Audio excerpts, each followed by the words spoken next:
दोस्तों, एक दो दिन बाद ईद आने वाली है और साथ ही इसी महीने की 30 तारीख से हिंदुओं के नवरात्रा भी शुरू होने वाले हैं।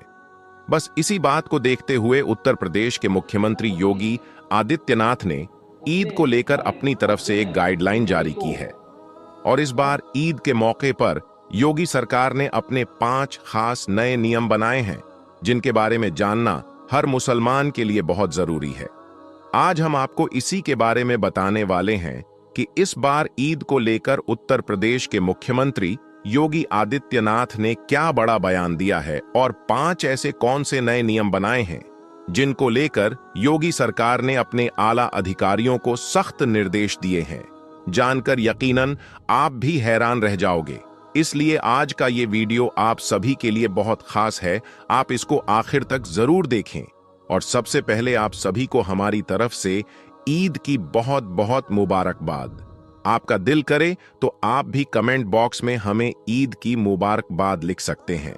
और आप सबसे ये गुजारिश है कि आप इस वीडियो को लाइक करें या ना करें, मगर मेहरबानी करके इसे शेयर जरूर कर दें, ताकि ईद से पहले पहले ये वीडियो और भी मुसलमानों के पास में पहुंच जाए। तो चलिए दोस्तों, शुरू करते हैं आज की इस वीडियो को। दोस्तों, जैसा कि आप सभी को मालूम होगा कि उत्तर प्रदेश के मुख्यमंत्री योगी आदित्यनाथ को मुसलमानों के खिलाफ अजीबोगरीब बयान देने के लिए खास जाना जाता है। जब से उत्तर प्रदेश में योगी सरकार बनी है, तब से लेकर अब तक जितने भी मुसलमानों के त्योहार आए हैं, हर बार यही संशय बना रहता है कि इस बार पता नहीं योगी सरकार की क्या एडवाइजरी जारी होगी। इस बार इस त्योहार को मनाने की हमें इजाजत मिलेगी या नहीं मिलेगी, हर बार यही संशय बना रहता है। योगी सरकार ने पहले मुहर्रम, फिर बकरा ईद, फिर रमजान और अब ईद को लेकर अपनी गाइडलाइन जारी की है। और यही नहीं, इस बार ईद के मौके पर अपने 5 खास नए नियम भी बनाए हैं और अपने आला अधिकारियों से कहा है कि वो ईद के दिन इन 5 नियमों का सख्ती के साथ में पालन करवाएं। और अगर कोई इन नियमों की पालना नहीं करता है तो उस पर कड़ी से कड़ी कार्रवाई की जाए। नंबर 1, सड़क पर नमाज न पढ़ी जाए। दोस्तों, योगी सरकार ने अपना पहला नियम तो ये बनाया है कि इस बार ईद के मौके पर कोई भी मुसलमान मस्जिद से बाहर यानी कि सड़क पर खड़े होकर नमाज न पढ़ने पाए, यानी कि ईद की नमाज सिर्फ मस्जिद के अंदर ही पढ़ी जाए। अगर एक बार में लोग ज्यादा हो रहे हैं तो 2 बार में या 3 बार में करके नमाज पढ़ी जाए, लेकिन कोई भी बाहर सड़क पर खड़े होकर नमाज ना पढ़ने पाए। इसके लिए जितनी भी बड़ी बड़ी मस्जिदें हैं, उनके आगे पुलिस की तैनाती रखी जाएगी ताकि किसी भी तरह का कोई माहौल खराब ना हो सके। ऐसा इसलिए क्योंकि ईद के साथ साथ नवरात्रा भी शुरू होने वाली है। इस वजह से ईद के मौके पर किसी भी तरह की कोई लापरवाही बर्दाश्त नहीं की जाएगी। और यही नहीं, उत्तर प्रदेश के मुख्यमंत्री योगी आदित्यनाथ ने कड़े लहजे में कहा है कि अराजकता फैलाने वालों पर नजर रखी जाएगी और फिर ऐसे लोगों पर सख्त से सख्त कार्रवाई की जाएगी। इसके अलावा ईद के मौके पर साफ सफाई का भी खास ध्यान रखा जाए, क्योंकि इसी महीने की 30 तारीख से नवरात्रा शुरू हो रही है। इसलिए इस बार किसी भी मामले में कोताही न बरती जाए। दोस्तों, योगी सरकार के इस बयान के बाद मेरठ की पुलिस ने बाकायदा इस बात का ऐलान भी कर दिया है कि अगर कोई इस बार ईद के मौके पर मस्जिद से बाहर सड़क पर नमाज पढ़ता हुआ दिखाई दिया तो उसके खिलाफ सख्त से सख्त कार्रवाई की जाएगी। और यही नहीं, इस बार अगर कोई शख्स ईद की नमाज सड़क पर पढ़ता हुआ दिखाई दिया तो उसका पासपोर्ट और उसका लाइसेंस भी जब्त कर लिया जाएगा। दरअसल ऐसा इसलिए क्योंकि पुलिस का कहना है कि पिछली बार हमारी मना करने के बावजूद भी काफी सारे लोगों ने सड़क पर नमाज पढ़ी थी। ये देखकर फिर हमने तकरीबन 200 लोगों पर मुकदमा दर्ज किया था, लेकिन फिर उनमें से तकरीबन लोग बाहर विदेश भाग गए थे। बस इसी बात को देखते हुए इस बार हमने ये नियम लागू किया है ताकि कोई भी बाहर सड़क पर नमाज ना पढ़ने पाए, और अगर कोई पढ़ता हुआ दिखाई दे दिया तो उस पर कड़ी से कड़ी कार्रवाई हो सके, यानी कि ऐसा करने वाला आरोपी विदेश ना भाग जाए। इसलिए ऐसे लोगों के पासपोर्ट जब्त किए जाएंगे। और यही नहीं, इस बार योगी सरकार का यह भी कहना है कि कोई भी ईद के मौके पर सड़क पर नमाज ना पढ़े और ना ही अपने अपने घरों की छतों पर कोई नमाज पढ़े। ईद की नमाज सिर्फ मस्जिद के अंदर ही पढ़ी जाए और अगर कोई इस आदेश का पालना नहीं करता है तो उस पर कड़ी से कड़ी कार्रवाई की जाए। और दोस्तों, यही नहीं, योगी सरकार के इस फरमान के बाद संभल पुलिस ने भी इस बात का ऐलान कर दिया है कि इस बार ईद के मौके पर कोई भी मस्जिद के बाहर सड़क पर नमाज ना पढ़े। अगर कोई ऐसा करता हुआ दिखाई दिया तो उस पर सख्त से सख्त कार्रवाई की जाएगी। और यही नहीं, संभल पुलिस ने तो यहां तक कह दिया है कि अगर आपको हमें ईद की सवैयां खिलानी है तो आपको भी हमारी होली के गुजिया खाने पड़ेंगे। अब दोस्तों, एक तरफ ये लोग ऐसी ऐसी बातें कर रहे हैं, वहीं पर दूसरी तरफ मोदी सरकार इस बार ईद के मौके पर 32 लाख मुसलमानों को ईद की ईदी देने का ऐलान कर चुकी है। यानी कि मोदी सरकार ईद के मौके पर एक योजना लेकर आई है जिसका नाम रखा है सौगाते मोदी, जिसके तहत देश के 32 लाख मुसलमानों को ईद का तोहफा दिया जा रहा है, जिसमें खाने पीने का सामान है, कपड़े हैं, औरतों के लिए सूट है, मर्दों के लिए कुर्ता पाजामा है, दाल चावल है, सवैयां है और सरसों का तेल है, चीनी, मेवा और खजूर है। मतलब कि एक तरफ लोग ऐसी ऐसी बातें कर रहे हैं, वहीं पर दूसरी तरफ प्रधानमंत्री नरेंद्र मोदी मुसलमानों को खुश करने में लगे हुए हैं। खैर, जो भी हो, मेरी आप सबसे यही गुजारिश है कि आप इस बार ईद के मौके पर यह गलती भूलकर भी कभी ना करें, यानी कि मस्जिद के बाहर खड़े होकर, यानी कि सड़क पर खड़े होकर आप नमाज ना पढ़ें। अगर आपके मस्जिद में जगह कम है तो आप 2 बार या 3 बार में करके नमाज पढ़ लें, लेकिन बाहर सड़क पर खड़े होकर नमाज पढ़ने की गलती आप ना करें। कैमरों से नजर रखी जाए। दोस्तों, योगी सरकार ने अपने आला अधिकारियों को दूसरा सख्त निर्देश ये दिया है कि इस बार ईद के मौके पर कहीं पर भी कोई माहौल खराब ना होने पाए, इसलिए जगह जगह पर ड्रोन कैमरों से नजर रखी जाए और अगर कहीं पर कोई माहौल खराब होता है तो ऐसी जगहों पर फौरन ही धारा 144 लगाते हुए वहां पर नियमों का सख्ती के साथ में पालन करवाया जाए। और यही नहीं, ऐसी जगहों पर सादा वर्दी में पुरुष और महिला पुलिस को तैनात किया जाए और ड्रोन कैमरों से ऐसी जगहों की खास निगरानी रखी जाए। इसका मतलब यह है कि इस बार ईद के मौके पर योगी सरकार ने अपने आला अधिकारियों को यह सख्त निर्देश दिया है कि इस बार ईद के मौके पर ड्रोन कैमरों से खास नजर रखी जाए और जगह जगह पर पुलिस को तैनात किया जाए ताकि कहीं पर भी कोई सांप्रदायिक माहौल खराब ना हो सके। इसके साथ ही जगह जगह पर गाड़ियों की और बाइकों की चेकिंग भी की जाए और अगर कोई पुलिस की कार्यवाही में दखल अंदाजी करने की कोशिश करता है तो ऐसे शख्स पर फौरन ही कड़ी से कड़ी कार्यवाही की जाए। नंबर 3, सोशल मीडिया पर निगरानी रखी जाए। दोस्तों, योगी सरकार ने इस बार ईद के मौके पर अपने आला अधिकारियों को तीसरा आदेश ये जारी किया है कि वो इस बार ईद के मौके पर सोशल मीडिया पर 24 घंटे खास निगरानी रखें। इसका मतलब यह है कि इस बार ईद के मौके पर कोई भी शख्स सोशल मीडिया के जरिए से किसी भी तरह की कोई आपत्तिजनक पोस्ट ना करने पाए और खास करके ईद के दिन इस बात का खास ध्यान रखा जाए और अगर कोई इस दिन सोशल मीडिया पर गलत पोस्ट डालता है या फिर अफवाह फैलाने की कोशिश करता है तो उस पर कड़ी से कड़ी कार्रवाई की जाए। और यही नहीं, इसके अलावा योगी सरकार ने अपने आला अधिकारियों को यह भी सख्त निर्देश दिया है कि जो लोग ईद के मौके पर भड़काऊ बयानबाजी करते हैं तो ऐसे लोगों के साथ 0 टॉलरेंस की नीति अपनाई जाए, यानी कि ऐसे लोगों पर खास नजर रखी जाए और फिर उन पर कड़ी से कड़ी कार्रवाई की जाए। इसके लिए सोशल मीडिया पर 24 घंटे निगरानी रखी जाए ताकि कोई भी शख्स ईद के मौके पर कोई अफवाह ना फैलाने पाए और ना ही कोई आपत्तिजनक पोस्ट करने पाए और माहौल खराब करने वाले लोगों पर कड़ी से कड़ी कार्रवाई की जाए। नंबर 4, भीड़ इकट्ठा ना करने पाए। दोस्तों, योगी सरकार ने अपने आला अधिकारियों को चौथा सख्त निर्देश ये दिया है कि इस बार ईद के मौके पर कोई भी सड़कों पर भीड़ इकट्ठा करके खड़े ना होने पाए और ना ही कोई ईद पर सड़कों पर नमाज पढ़ने पाए।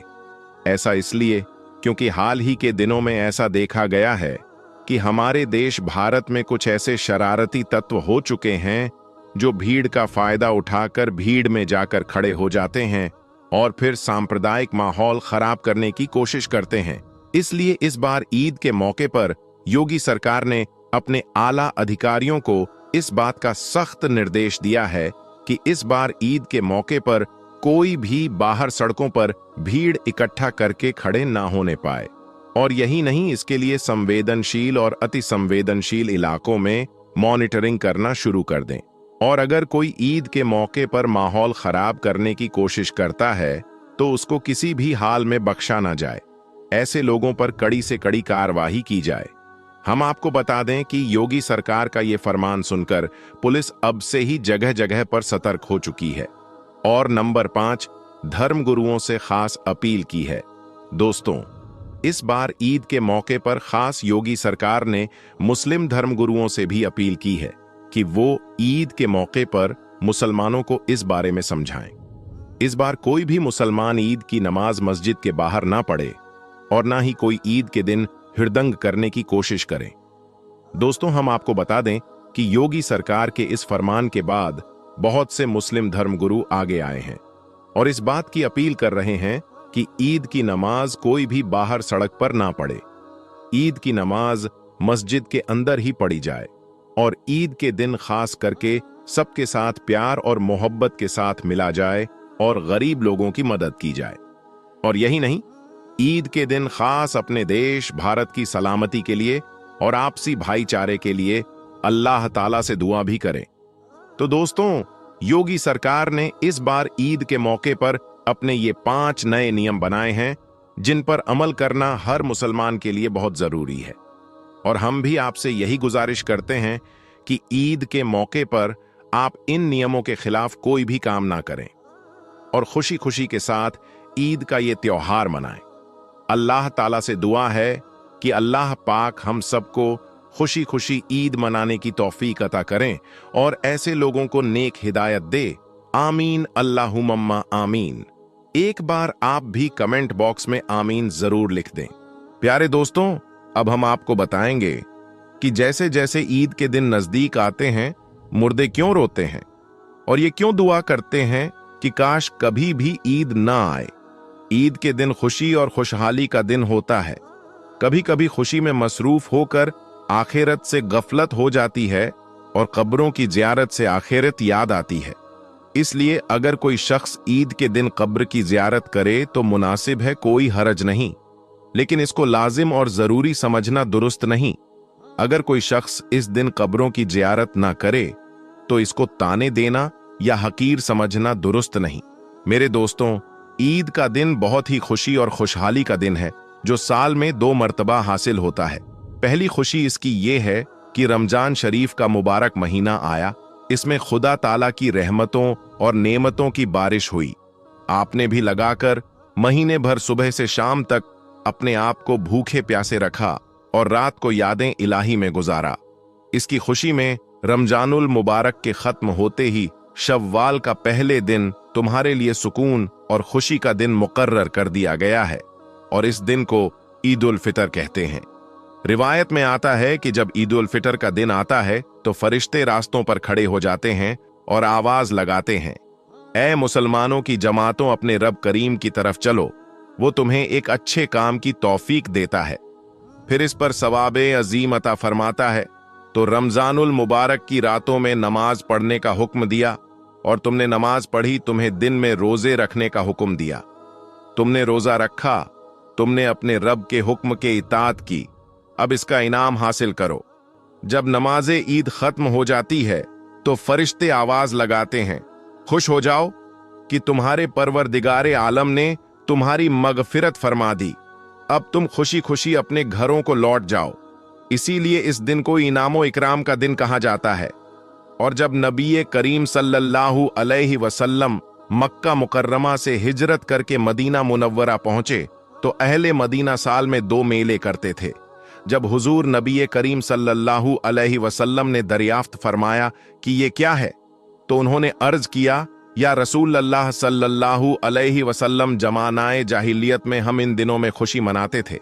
हुजूर पाक सल्लल्लाहु अलैहि वसल्लम ने इरशाद फरमाया, खुदा ताला ने इनके बजाय इनसे बेहतर दिन खुशी मनाने के लिए तुम्हें अता फरमाए हैं।